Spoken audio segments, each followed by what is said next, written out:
Hello everybody. A big hello to my Twin Flame community and all of my Twin Flame friends. This is another Twin Flame journey information video, and I just heard somebody saying something and I decided to make this short clip. Um, Somebody was talking about the amount of crying, the amount of pessimism that there is there when a person is going through the dark night or a twin is going through the dark night. There's a lot of crying involved, lot of pessimism, lot of bawling, as we can call it. And each one of you might have gone through phases where they like just bawled out and they were crying and they were sobbing.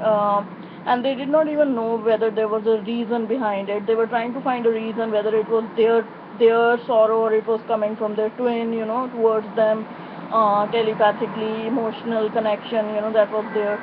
So everybody can relate to this, that you might have gone through this period of intense crying multiple number of times, day in and day out, and the crying just doesn't seem to stop, and the crying gets converted into you getting up from sleep and crying out of no reason, you having the slightest of triggers and crying. So I'm going to tell you why this crying happens. The thing is, the triggers from your twin, or him not accepting you, or her not accepting you, or the rejection of various other things which become triggers. They're not treating you well, they're not communicating, they're being with another person.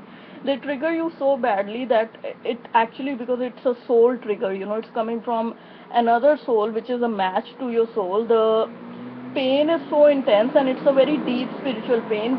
What do we mean by a deep spiritual pain? A deep spiritual pain is a pain which is initiated by one soul and it is taken by another soul. So when the pain is of the the soul cries.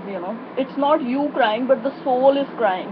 So when the soul is crying, the crying is inside you, in your inner being. So for that crying to come outside through your human layers, through your many layers of the human shield, it becomes very intense, because the crying, the soul has to tear apart from different human layers, different multiple human layers, to actually come out from your eyes as tears. It tires your body so much. It is literally so deep within your very being that it tires your body so much when it escapes out of the many layers of the human shield. That is why this crying is very intense and this twin journey is very intense. Thank you, my friends.